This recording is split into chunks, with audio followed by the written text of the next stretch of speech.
దేశానికి ఇక direct flight 7 ఏళ్ల తర్వాత మళ్లీ మానస్ సరోవర్ యాత్ర ప్రారంభం కాబోతోంది. యాత్రకు అనుమతించాలని చైనా నిర్ణయించింది. అయితే ఈ యాత్ర వల్ల ఎవరికి లాభం? మానస్ సరోవర్ కైలాస్ శిఖరానికి ఎలా వెళ్ళాలి? Watch this ABN signature report.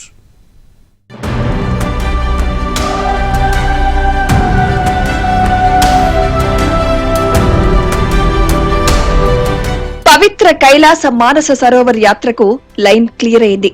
ఈ వేసవిలో యాత్రను పునరుద్ధరించాలని భారత్, చైనా సంయుక్తంగా నిర్ణయించాయి. దీంతో పాటు ఇరు దేశాల మధ్య డైరెక్ట్ ఫ్లైట్ సర్వీసులను కూడా పునరుద్ధరించనున్నారు. భారత్, చైనా మధ్య పౌర సంబంధాలను మెరుగుపరుచుకోవాలని ఇరు దేశాలు నిర్ణయించాయి.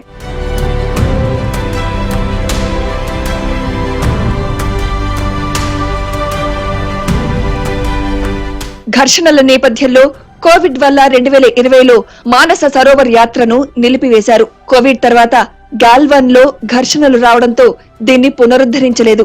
తర్వాత డైరెక్ట్ ఫ్లైట్ సర్వీసులు సైతం ఆగిపోయాయి. ప్రతి ఏటా భారత్ నుంచి వేల మంది మానస సరోవర్ టూర్ కు వెళ్తుంటారు. ఇది వారందరికీ శుభవార్తేనని చెప్పవచ్చు.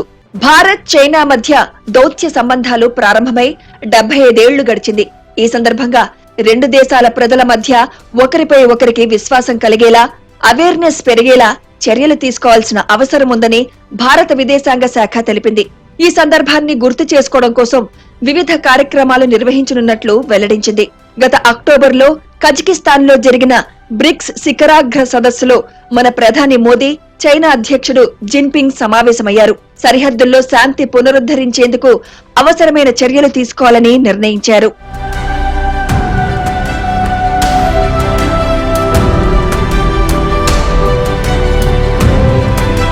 శివుడు కొలువైన మానస సరోవర్ కైలాస శిఖరం టిబెట్ లో ఉంది.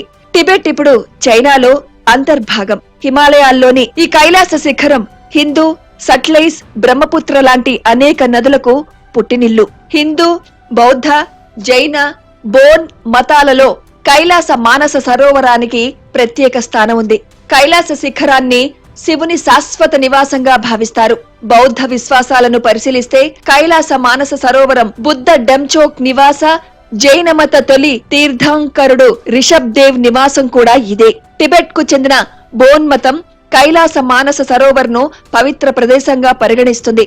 కైలాస మానస సరోవరం ప్రయాణం చాలా కఠినమైన ప్రయాణం. మే నుంచి సెప్టెంబర్ మధ్య మాత్రమే సందర్శనకు అనుకూలం. కైలాస మానస సరోవరం యాత్ర చిన్నపట్నం దార్చన్ లో ప్రారంభమవుతుంది. పవిత్ర కైలాస పర్వత ప్రదక్షిణ చేయాలంటే 52 కిలోమీటర్లు ఉంటుంది. 2-3 రోజులు పడుతుంది. ఇదో మరుపురాని ఆధ్యాత్మిక అనుభూతి.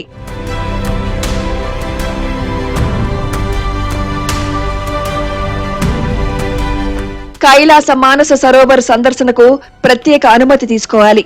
చైనా ప్రభుత్వం వీసా ఇస్తుంది. వైద్య సదుపాయాలు పరిమితంగా ఉంటాయి. వాతావరణ పరిస్థితులు చాలా కఠినంగా ఉంటాయి. వాతావరణం క్షణానికి మారిపోతుంది. మంచు చర్యలు విరిగిపడొచ్చు. ఉష్ణోగ్రతలు మైనస్లోకి పడిపోవచ్చు. వీటన్నిటినీ తట్టుకోగలిగే శక్తి ఉంటేనే మానస సరోవర్ యాత్రకు వెళ్లాలి. మానస సరోవర్ చేరుకోవడానికి 2 ముఖ్యమైన మార్గాలున్నాయి. నేపాల్ రాజధాని ఖాట్మండు కైలాస్ శిఖరానికి గేట్వే. అక్కడి నుంచి రోడ్డు మార్గంలో లేదా హెలికాప్టర్ లో వెళ్లవచ్చు. రోడ్డు మార్గంలో 10 గంటలు పడుతుంది. 6600 మీటర్ల ఎత్తులో ప్రయాణం చేయాల్సి ఉంటుంది. ఉత్తరప్రదేశ్ లో భారత సరిహద్దు ప్రాంతం నేపాల్ గంజ్ వెళ్లి అక్కడి నుంచి సిమికోట్ మార్గంలో మానస సరోవర్ కైలాస పర్వతాన్ని చేరుకోవచ్చు. ఈ యాత్రకు వెళ్లాలనుకునేవారు నెల రోజుల ముందే ప్లాన్ చేసుకోవాలి. మెడికల్ టెస్టులు, ఇన్సూరెన్స్ అన్ని చేయించుకోవాలి. యాత్ర పూర్తి చేయడానికి 15 రోజులు పడుతుందని గుర్తుంచుకోవాలి.